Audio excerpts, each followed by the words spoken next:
बिस्मिल्लाहिर्रहमानिर्रहीम। स्टोर के ऊपर हमारी ये दूसरी वीडियो है। पिछली वीडियो में हमने ये बताया था कि अगर आपको स्टोर की जॉब मिले तो आप फ़ौरन कर लें, ये बहुत ग्रोइंग जॉब है। और क्यों ग्रोइंग है इसकी रीज़न पिछली वीडियो में बता दी थी, आप उसको अगर नहीं देखा तो दोबारा देख सकते हैं। तो आज हम डिस्कस करेंगे कि स्टोर क्या होता है। स्टोर को समझना इंतहाई आसान काम है, इतना आसान कि जो लोग स्टोर की जॉब कर रहे हैं अगर उनको भी समझ नहीं है कि स्टोर की जॉब क्या होती है, और स्पेशली वो लोग जो अभी इसको ज्वाइन करना चाहते हैं या सोच रहे हैं कि हमें स्टोर की जॉब करनी चाहिए या नहीं करनी चाहिए, तो उनकी आसानी के लिए मैं बहुत ही आसान सी एग्जांपल दे देता हूं कि स्टोर क्या होता है। अगर आप अपने घर से देखें तो आपके पास एक अलमारी होगी जिसके अंदर कुछ कपड़े आप रख रहे होंगे अपने, तो ये एक स्टोर है। अगर आप अपनी फ्रिज को देखें तो ये एक स्टोर है। अगर आप किचन की कैबिनेट्स को देखें तो ये भी एक स्टोर है। और इसके बाद एक बड़ा स्टोर भी आपके घर में अवेलेबल होगा, कोई कमरा होगा, कोई बेसमेंट होगी या कोई ऐसी जगह जहाँ पे आप अपनी फालतू चीज़ों को रख रहे होंगे, तो ये सब स्टोर हैं। तो घर में एक बड़ा स्टोर होगा, उसके बाद छोटे स्टोर बहुत सारे होंगे जिनमें अलमारियाँ होंगी, जिनमें फ्रिज होंगे, फ्रीज़र होंगे, जिनमें किचन की कैबिनेट होगी। हर वो जगह जिस जगह पे आप कुछ भी फालतू चीज़ें जो आपके इस्तेमाल में बाद में आनी है उनको रख सकते हैं, वो आपका स्टोर है। तो इसी तरह से अगर आप किसी कॉरपोरेट सेक्टर को, किसी कंपनी को, किसी सर्विस इंडस्ट्री को देखें तो उनको भी कुछ चीज़ों की ज़रूरत पड़ सकती है आने वाले दिनों में, कल परसों अगले कुछ दिनों में। तो वो जो चीज़ें उनको ज़रूरत पड़ सकती हैं उनको वो किसी एक जगह पे रख लेंगे जो उनका स्टोर होगा। तो जो मैन्युफैक्चरिंग कंपनियां होती हैं वहाँ पर बहुत सारी चीज़ों की ज़रूरत पड़ रही होती है डेली बेसिस पे। जो प्रोडक्शन हो रही होती है उसके लिए रॉ मटेरियल की ज़रूरत पड़ती है, उसके लिए पार्ट्स, मशीनरी,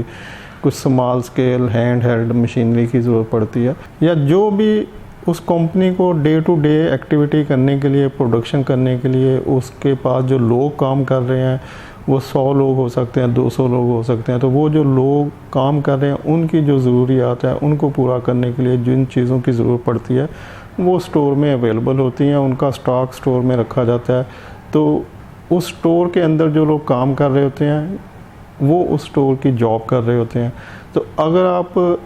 अब फिर पिछली आसान एग्जांपल की तरफ आ जाएं कि आप घर में जब देखते हैं कि आपके पास एक अलमारी है, उसमें कुछ कपड़े आपने अपने रखे हुए हैं, एक सूट आपने पहन लिया आज का, लेकिन बाकी जो आगे जो आपकी ज़रूरत पड़ सकती है तो आपने वहाँ पे कुछ कपड़े रखे हुए हैं। तो अब कुछ तो आपकी ज़रूरत ऐसी होगी कि आप कहेंगे कि मेरे पास 10 सूट इसमें पड़े हैं तो वो मैं नेक्स्ट कुछ टाइम में यूज़ कर लूँगा। लेकिन कुछ आपकी ज़रूरत ऐसी हो सकती है कि आगे कोई त्यौहार आ रहा है, कोई फंक्शन आ रहा है, कोई शादी या कुछ ऐसा जिसमें आपको कुछ और कपड़े चाहिए उन कपड़ों के अलावा जो आपने स्टोर किए हुए हैं।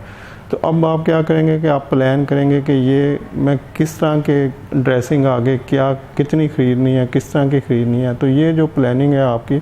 सिमिलरली स्टोर में भी प्लानिंग होती है कि कंपनी में जो चीज़ें बन रही हैं वो कौन सी चीज़ें हैं, किस टाइप की चीज़ें हैं, उनमें कितने रॉ मटेरियल यूज़ हो रहे हैं, उनमें उन रॉ मटेरियल की कितनी क्वांटिटी आगे यूज़ होगी,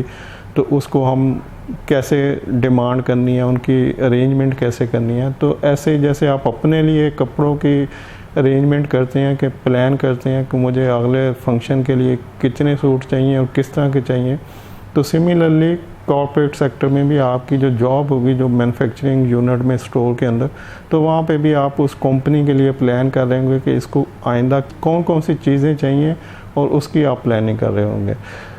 ऐसे ही अगर आप अपनी अलमारी को देखते हैं कि वहाँ पर आपके 10 सूट पड़े हैं, तो आप देखेंगे कि क्या वो प्रॉपरली वहाँ पे शेल्फ़ों में आपने रखे हुए हैं या हैप्पैज़र्ड है, मतलब आपने उसको कुछ उल्ट पुल्ट करके ऐसे बांध के रख दिया है। तो आप जब भी आपको फ़ारग टाइम मिलेगा आप अपनी अलमारी को विज़िट करेंगे, देखेंगे, तो आप उसको प्रॉपरली आयरन करके रखेंगे या बग़ैर आयरन के भी रखेंगे, तो आप उनको तय लगा के एक मुनासिब तरीके से शेल्फ़ में, जो भी अलमारी की शेल्फ़ है उसके अंदर रखेंगे। तो सिमिलरली किसी भी कंपनी के स्टोर में भी यही एक्टिविटी हो रही होती है कि आपके पास जितना भी स्टॉक पड़ा है, आपका जो चीज़ें पड़ी हैं, अगर आपके पास टाइम है और अभी आप रिसीविंग और इनकमिंग में जो चीज़ें आ रही हैं, जो नई चीज़ें आ रही हैं वो नहीं आ रही हैं और आपके पास फ़ारग टाइम है, तो आप अपने सारे शेल्फ़ को एक विज़िट करेंगे, देखेंगे जो चीज़ें पड़ी हैं वो प्रॉपरली वहाँ पे शेल्फ में लगी हुई हैं या हैप्पैज़ार्ड हैं, कुछ उल्ट पुल्ट पड़ी हैं, तो आप उनको खुद या फिर अपने असिस्टेंट को या कोई सुपरवाइज़र या नीचे वाले जो काम करने वाले स्टोर में लोग होते हैं उनके साथ जाके उनको प्रॉपर तरतीब से रखेंगे जिससे उनको ढूंढना आसान हो जाए। ऐसे ही आप अपने कपड़ों की अलमारी में भी यही करेंगे कि आप कपड़ों को इस तरीके और सलीके से रखेंगे कि जब भी आपको किसी चीज़ की ज़रूरत हो तो आपको फ़ौरन याद आ जाए कि ये फ़लाँ शेल्फ़ में इस जगह पड़ी है और आप उसको आसानी से निकाल सकें। तो यही सूरत हाल स्टोर के अंदर होगी। जिस जगह आप जॉब कर रहे हैं कि आपकी सारी चीज़ें आपके ज़हन में होंगी, आपके नज़र में होंगी। आप जब भी किसी चीज़ की डिमांड आती है कि ये चीज़ हमें चाहिए तो आपको फ़ौरन समझ आ जाएगा कि ये फ़लाँ रैक में फ़लाँ जगह पर इस सलीके से रखी हुई थी तो ये मैं उठा सकता हूँ वहाँ से। उसके बाद आप अपनी अलमारी में ये भी देखते हैं कि यार कोई ऐसे पुराने तो नहीं पड़ी कोई चीज़ जो ख़राब हो गई हो, जो कपड़े पड़े पड़े ख़राब हो गए हो या छोटे हो गए हो, तो आप उसको भी टाइम बाय टाइम चेक करते रहेंगे। और यही पोजीशन आपकी अपने स्टोर की जॉब के दौरान होगी कि आप देखेंगे कि कोई ऐसी पुरानी चीज़ें तो नहीं पड़ी जो कि बहुत पुरानी हो गई होंगी, जो ऑब्सलीट हो रही हो, जिनका इस्तेमाल नहीं हो रहा। तो आप स्टोर के अंदर भी अपनी जॉब के दौरान ऐसी चीज़ों की एक लिस्ट बनाते रहेंगे कि ये इतने टाइम से पड़ी है और इस्तेमाल नहीं हुई तो इसको क्या करना चाहिए। आप प्रोडक्शन वालों से कॉन्टेक्ट कर सकते हैं, आप प्रोक्योरमेंट से कर सकते हैं कि नेक्स्ट कोई डिमांड में इस चीज़ों को यूज़ कर लिया जाए, प्रोडक्शन से कहते हैं कि इसको यूज़ कर लिया जाए, या फिर वो इतनी पुरानी हो चुकी है कि अब प्रोडक्शन में भी इस्तेमाल नहीं हो रही तो फिर आप उसको ऑक्शन में डाल देते हैं कि नेक्स्ट जब ऑक्शन होगी स्टोर की आइटम की तो उसमें ये आइटम भी आ जाए। तो ऐसे ही आप अगर अपने फ्रिज को देखें तो आप देखते हैं कि कौन सी चीज़ें ऐसी हैं जो ख़राब होने वाली हैं और उसको 2-3 दिन के अंदर यूज़ कर लिया जाए तो आप उसको 2-3 दिन में यूज़ कर लेते हैं। तो यही सूरत हाल आपकी जॉब में भी होगी कि आप जो पेरिशेबल आइटम है उसको केयरफुली लुक आफ्टर करते हैं कि इनको टाइमली चेक कर लिया जाए। अगर कोई ख़राब होने वाली चीज़ है तो वो प्रोडक्शन को बताई जाए कि भाई इसको टाइमली यूज़ कर लो वरना ये एक्सपायर्ड हो जाएगी। तो उसकी भी आप लिस्ट डाउन करते हैं और अपने स्टोर की जॉब के दौरान उसको केयरफुली चेक करते रहते हैं। तो ऐसे अगर आप अपने किचन की जो कैबिनेट है उसमें देखेंगे तो वहाँ बहुत सारी खाने पीने वाली ऐसी चीज़ें होंगी जो कि ख़राब तो नहीं हो सकती फ़ौरन, लेकिन फिर भी उनको आप लुक आफ्टर करते हैं कि इसकी एक्सपायरी क्या है, ये कब एक्सपायर होगी और ये क्या प्रॉपरली वहाँ पे सेफ़ है, इसको कीड़े मकोड़े तो नहीं खा रहे, कोई पेस्ट का ख़तरा तो नहीं है। तो यही काम आप अपनी जॉब के दौरान भी कर रहे होते हैं कि आप अपने स्टोर की पेस्ट मैनेजमेंट को देख रहे होते हैं कि इसमें कोई ऐसे सुराख या कोई ऐसी दर्ज कोई चीज़ जगह तो नहीं है जहाँ से कोई पेस्ट आ सकें, कोई कीड़े मकोड़े आ सकें और आपके स्टोर में पड़ी हुई चीज़ों को ख़राब कर दें,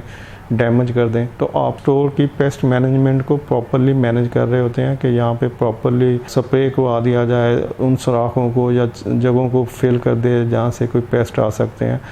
तो ये वो सारी चीज़ें हैं जो कि जिस तरह से आप अपने घर में डिफरेंट स्टोर्स को, अपने मेन स्टोर को, अपनी कपबोर्ड को, अपने किचन के कैबिनेट को, फ्रीज़र को, फ्रिज को प्रॉपरली लुक आफ्टर कर रहे होते हैं, सेम यही चीज़ें आपकी स्टोर की जॉब के दौरान हो रही होती हैं और यही काम आपने वहाँ भी करना था। ये सारे फंक्शन आपकी जॉब के दौरान जो आपका स्टोर की जॉब है उसमें आप कर रहे होते हैं। तो इसलिए स्टोर की जॉब बड़ी इजी है, इसको मतलब इसमें कोई मुश्किल नहीं है। इसको आप इसी तरह से समझें कि जैसे आप घर के स्टोर को लुक आफ्टर कर रहे हैं, इसी तरह से आपने किसी कंपनी के स्टोर को एक बड़े वाइडर सेंस में, एक वाइडर व्यू में आपने वो जॉब परफॉर्म करनी है। लेकिन जॉब के फंक्शन आलमोस्ट वही होते हैं जैसे कि आप अपने फ्रिज को, कपड़ों की अलमारी को और अपने घर के स्टोर को देख रहे होते हैं। अब इस सारे के दरमियान सारे काम जो हो रहे होते हैं स्टोर में, वो खा घर का स्टोर हो या कंपनी का हो, तो एक चीज़ का और आप ख्याल रखते हैं कि आपने जो चीज़ें अपनी अलमारी में रखी होती हैं उनको चोरी से बचाते हैं कि कोई आपके घर का फ़र्द या कोई बाहर से आने वाला कोई मेहमान या कोई और या काम करने वाला दूसरा बंदा जो आपके घर में मुलाज़म है, सफाई करता है, तो आपकी चीज़ों को चोरी ना कर ले। तो सिमिलरली आपकी ये भी रिस्पॉन्सिबिलिटी है स्टोर की जॉब के दरमियान, जब आप अपनी कंपनी में जॉब कर रहे हैं, कि जो भी चीज़ें स्टोर में पड़ी हैं उनको आप उनकी सिक्योरिटी को प्रॉपर इंश्योर करें कि कोई चीज़ चोरी ना हो और गायब ना हो। तो ये भी एक कंसर्न है आपकी जॉब के कि आप अपनी चीज़ों की हिफाजत भी करते हैं, स्टोर के लिए एक प्रॉपर सिक्योरिटी का निज़ाम मैनेज करते हैं और उसको इम्प्लीमेंट करते हैं और उसके लुक आफ्टर करते हैं। तो अगर आप इस सिंपल सी एग्जांपल को समझ रहे हो कि आप किस तरह से अपने घर की चीज़ों का स्टोर मैनेज करते हैं, तो सिमिलरली आप अपनी कंपनी में भी जिस जगह आपने जॉब करनी है या कर रहे हैं, तो आप उन्हीं तरीक़ों से अपने उस जॉब को भी मैनेज कर रहे होते हैं। तो आप बड़ी आसानी से समझ जाएंगे कि स्टोर की जॉब कितनी इजी जॉब है और आप इसको कितना एफिशिएंटली मैनेज कर सकते हैं, हैंडल कर सकते हैं। तो अगर आपको स्टोर की जॉब मिल रही हो या मिल चुकी हो तो ये आपके लिए एक इजी जॉब है, इसको समझना और करना कोई मुश्किल काम नहीं है। तो नेक्स्ट वीडियो में हम स्टोर के डिफरेंट फंक्शन को और डिटेल से डिस्कस करेंगे। उम्मीद है आप इस इंफॉर्मेशन को अपने लिए हेल्पफुल समझेंगे। वीडियो देखने के लिए शुक्रिया। अल्लाह हाफिज़।